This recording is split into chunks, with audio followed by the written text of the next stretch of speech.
To this webinar on mental health prepared by Natalie Durand-Bush and Krista Van Slingerland from the Canadian Centre for Mental Health in Sport, or for short, the CCMHS. Natalie is a full professor in the School of Human Kinetics at the University of Ottawa, where she specializes in sports psychology, coaching, and mental health. My name is Krista Van Slingerland. I'm a PhD candidate at the University of Ottawa and a retired varsity basketball player.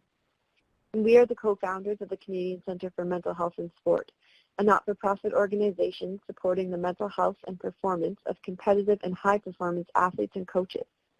The CCMHS is the first centre in Canada to offer collaborative, sport-focused mental health care services designed to help athletes and coaches achieve their performance goals while restoring and preserving their mental health and well-being.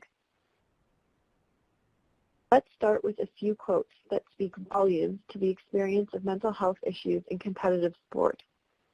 It was long assumed that successful athletes were mentally tough and didn't encounter mental illness or mental health challenges. Unfortunately, this is completely false, and more athletes are sharing their stories in hopes that better support and resources will be provided to them as they try to achieve their goals in sport. Nadia Popov and Michael Phelps are great examples of this, both having been diagnosed with depression during their athletic career. In this webinar, we will explain mental health, mental illness, and mental performance to show the differences and connections between these concepts. We will also discuss the determinants of athletes' mental health, which inevitably includes coaching practice. Finally, we'll provide strategies and resources that coaches can utilize to foster positive mental health through their coaching practice. Take a few minutes to reflect on the following questions. Have you seen examples in your coaching career where mental health affected an athlete's performance, or maybe your own performance as a coach? Do you see yourself playing a role in creating a safe and healthy environment for your athletes to sustain their mental health during their athletic career? Do you deliberately or systematically structure your practices in competitive season to optimize the mental health of your athletes? Finally, do you know what to do if your athletes experience a mental health crisis? How much value do you place on supporting and referring them to appropriate resources in these kinds of situations? So let's define mental health, because it's an often misconstrued concept. Essentially, mental health is a state of well-being that allows people to feel, think, and act in ways that allow them to enjoy life, realize their true potential, cope with the normal daily stresses of life, work effectively, and contribute to society. In sum, mental health reflects your psychological, emotional, and social well-being. So how do you know if you have good mental health? Typically, your mood is positive and you feel good more often than you feel bad. You're also generally satisfied with your life. You have a positive view of yourself and generally feel positive about your past. You have confidence in your views and act independently, even if you are pressured into thinking or behaving contrary to your opinions and values. You have warm, satisfying relationships with people, and you are empathetic and concerned with the welfare of others. In general, you feel in charge of the situations in which you live and can effectively use resources and opportunities that are available to you. You have goals in life and a sense of direction. You live life with purpose. You feel a need for continued personal growth. You are open to new experiences and see yourself getting better with time. Finally, you feel like you're a part of a community and take pleasure in positively contributing to it. So how do you foster athletes' mental health? Well, it involves taking actions that positively impact these different dimensions of well-being. This includes creating an autonomy supportive environment or teaching them skills that help them maintain high levels of well-being, such as self-regulation skills. Mental illness, on the other hand, reflects significant but debilitative changes in the way that people feel, think, and behave, leading them to experience considerable distress and preventing them from effectively functioning in their personal and professional daily activities. Mental illness refers to all diagnosable mental health disorders, most of which are listed here on the slide. Common ones that we see in sport are anxiety, depression, sleep, neurocognitive, learning, substance abuse, and eating disorders. Athletes also experience obsessive-compulsive and attention deficit and hyperactivity disorders. Although it's not an official disorder in Canada, burnout is a syndrome that significantly impairs our functioning and is associated with several other disorders like depression and anxiety. In terms of symptoms of mental illness, if you notice significant changes in the way someone thinks, feels, and behaves, and these deviations from this person's normal self last more than 2 weeks, you should be concerned and follow up, as this could be a sign that a mental illness or more serious mental health challenge is being triggered. Symptoms to look for include alterations in eating patterns, decreased interactions with people, no energy or enjoyment, increased inexplicable pain, low self-confidence, negative self-image, excessive smoking, vaping, drinking, or drug use, increased confusion, anger, irritability, and fear, difficulty concentrating, unusual outbursts and conflict with others, and intense mood swings.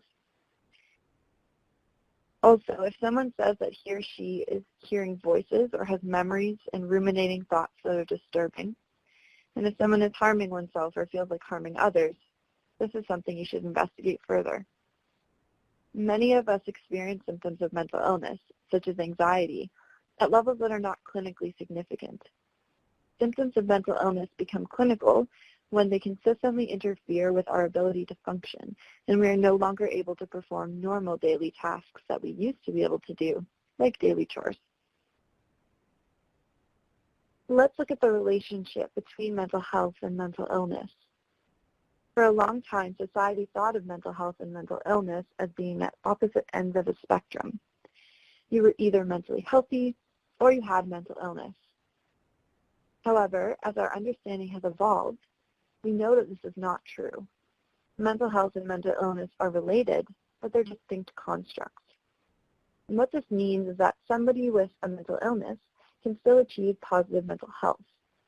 Likewise, someone without a diagnosed mental illness can still experience poor mental health. You can think of these constructs as being on intersecting continuums. Mental health and illness are not static constructs. Today, my functioning may be best characterized by the top left quadrant. That is, I have a mental illness, but I also have positive mental health. Perhaps I've got an anxiety disorder, but I meditated this morning and that has reduced my baseline level of anxiety.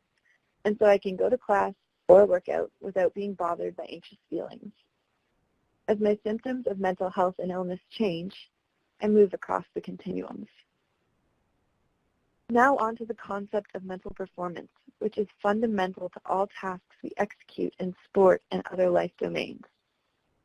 Specifically, mental performance refers to the cognitive processes associated with a number of tasks the brain performs continuously, such as attention, memory, coordination, perception, and reasoning. These processes are responsible for processing all the information we receive from our environment. A harmonious interaction between cognitive processes is fundamental so that we can analyze reality adequately and adapt to it by being flexible to changes and demands of a situation. Our executive brain functions are in charge of coordinating these processes and allow us to control and self-regulate our behavior. They make up part of our everyday life and help us successfully and efficiently get through daily activities. As an example, if an athlete is not able to pay attention when a coach explains a drill, and if that athlete can't recall how he successfully implemented the drill during a previous practice, he will likely have difficulty performing this drill as instructed by the coach. We can train our cognitive processes at any stage in our life, regardless of age. There are various bad habits that harm our minds and worsen our performance in different areas of our lives. Our physical and mental health are inseparable from our mental performance. The alteration of one of our cognitive skills or a disturbance in one of the areas of well-being may be sufficient to cause health problems and difficulties in daily life, potentially leading to mental illness. Our cognitive abilities also have a tendency to decline over time. This is why assessing, maintaining, and training our cognitive abilities is important and can lead to a healthier and more enjoyable life and sport experience. Symptoms of mental illness can challenge athletes' mental performance by impairing both their cognitive and physical functioning. For example, their reaction time and coordination. And they can create emotional dysregulation, such as increased arousal and decreased motivation. Conversely, athletes with optimal mental health will be better able to perform mentally, that is, cognitively execute processes that are fundamental to their sport performance, like making sound decisions, solving problems, and storing and retrieving information from memory quickly. Interestingly, some of the same skills and tools that improve athletes' mental performance, such as breath control, mindfulness, imagery, and self-talk, can also be used to improve their mental health. It is therefore important to provide athletes with opportunities to develop their mental performance skills so they can effectively manage their mental health and mental illness symptoms should they arise. Let's check out a few facts based on what we've presented so far. True or false? Do mental health and mental illness represent the opposite ends of a spectrum of functioning? The answer is false.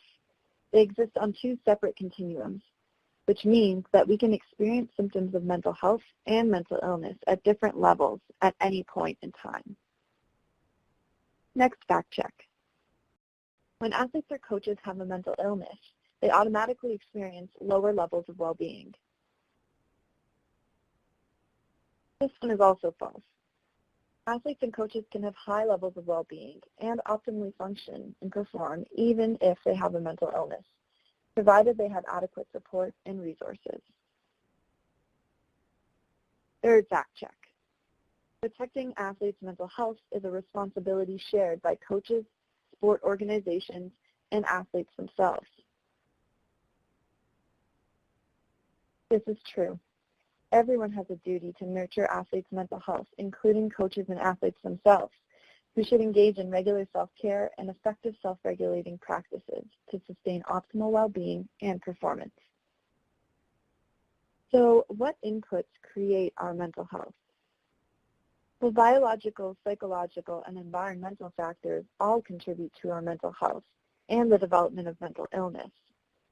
Although genetics play a role, what we personally do and what others do in our environment to help us develop and maintain our psychological skills and mental health assets is key. There are also sport-specific factors that can hinder or facilitate athletes' mental health and mental illness. Examples include overtraining, recovery, failure, burnout, coaching climate, injuries, pressure, early specialization, culture, diet restrictions, external supports, complex demands and schedules, and transitions into, through, and out of sport. This slide demonstrates the importance of the environment in the management of athletes' mental health and mental illness. Members of sport teams and significant others in athletes' personal life all have an impact. The quality of athletes' sport and personal environment is equally important. As previously mentioned, physical, psychological, and emotional recovery and adequate support through transitions are paramount. Evidence shows that the stressors related to organizational and financial demands can contribute to poor mental health. Therefore, developing skills and providing resources to manage such demands can make a huge difference. On this slide, we elaborate on sport-related factors that can facilitate or hinder performance and mental health. Generally, athletes' personal characteristics, their overall health, sport performance and characteristics, and their mental skills and mental health literacy should be considered. It's important to assess their strengths and weaknesses in these different areas and determine what helps or interferes with their performance and mental health to be able to put in place appropriate training and resources. For example, an athlete who only values herself based on her athletic identity is overly superstitious and perfectionistic, has had a recent traumatic injury, is currently underperforming, has difficulty communicating with her teammates and coach, lacks confidence and focus, and tends to not ask for help when she's struggling, could be at risk and benefit from external support. So what is your role in all of this? Well, duty of care, put simply, refers to the minimum standard of care a person is owed. For example, the minimum standard of care owed to employees is written into Canadian labor law. Athletes aren't employees in a legal sense. However, protecting their mental health is aligned with NCCP Code of Ethics, Principles, and corresponding standards of behavior, which stipulates that coaches should strive to preserve the present and future health and well-being of athletes and demonstrate respect to individuals regardless of disability. Here's another fact check. True or false? Mental illness is a recognized disability under Canadian law. This one is true, and that means that mental illness should be addressed and treated like any other type of disability in Canada. That is, with respect, dignity, equality, and inclusion. The Canadian Charter of Rights and Freedoms is a part of the Canadian Constitution, which makes it clear that every individual in Canada, regardless of race, religion, national or ethnic origin, color, sex, age, physical, or mental disability, is to be considered equal and must not be subjected to discrimination. As coaches, you are the primary architect of the sport environment. Although you don't require an in-depth knowledge of every mental illness in order to fulfill your duty of care to athletes, you should seek professional development opportunities to be able to notice symptoms.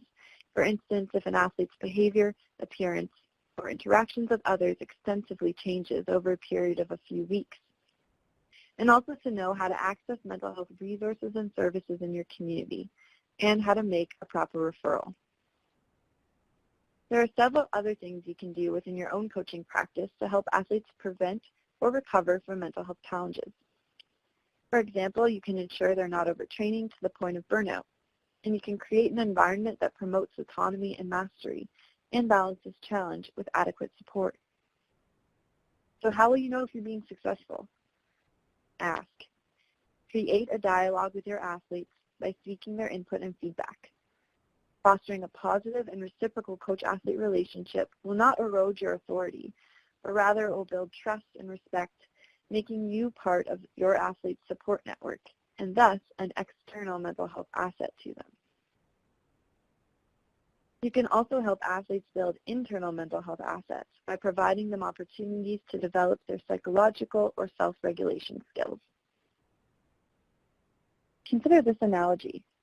Would you throw non-swimmers into the deep end of a pool and expect this to teach them how to swim? Likely not. The same principle applies to building athletes' psychological resiliency or mental toughness skills. Many coaches assume that the creation of a harsh or challenging sport environment alone will facilitate the development of mental toughness. And although athletes may survive this environment, they may just be treading water and doggy paddling to the edge of the pool in order not to drown. As coaches, helping athletes develop their mental skills to both perform and cope with the challenges of sport in a healthy and sustainable way is the equivalent of teaching non-swimmers breaststroke, backstroke, and front crawl techniques before asking them to swim in the deep end of a pool. If you do this, your athletes won't be distracted and panicked by trying to survive. They'll be thinking about how they can thrive and excel in their sport instead. Ask yourself these questions. How does mental health promotion align with your coaching philosophy? If you review your last season, where could you have integrated actions to foster mental health? Is there room for improvement? Just like you integrate physical conditioning, weight training, nutrition, skills development, and video review into your practice plans, you can strategically include moments to foster mental health, particularly during demanding or stressful periods. For example, schedule brief one-on-one meetings with athletes to check in and ask how they're doing. Give them tips to improve sleep hygiene and recovery. Reiterate that you care about their mental health because it affects their performance in daily life. Give them a break if they're struggling, and mention what they can do well, in addition to correcting their errors. Because we know that positive affect, satisfaction, environmental mastery, personal growth, and self-acceptance are all important dimensions of well-being. Ideally, introduce mental health as a fundamental component of your coaching and team philosophy at the start of a season or game cycle. Just by making it explicit that mental health is important will make athletes feel like it's safe to disclose mental health concerns to you. Now, how can you start a conversation with athletes whom you suspect might be struggling with their mental health? Approach the subject in a private one-on-one meeting. Frame the conversation as a concern for their well-being. Listen with the purpose of understanding. Give athletes the benefit of the doubt. And share changes, for example, related to performance, effort, behaviors, and appearances that you've noticed and that are concerning to you. For example, you may say, I've noticed you've dropped some weight lately. Are you doing okay?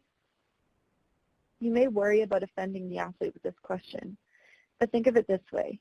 If you don't ask and something happens, you'll feel worse than if you do ask and the athlete is a little bit offended. By stating the athlete's mental health is important to you, the athlete will be more inclined to communicate with you. Due to a demanding and dynamic lifestyle, many coaches neglect their own well-being and suffer from burnout.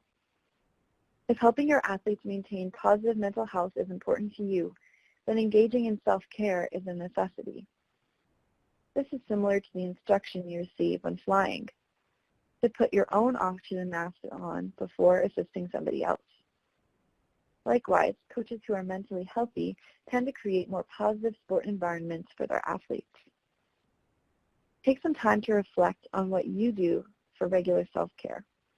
Examples include exercise, getting adequate sleep, eating healthy, reading, playing an instrument, meditating, taking relaxing baths, spending time with loved ones, and going on regular healthcare appointments.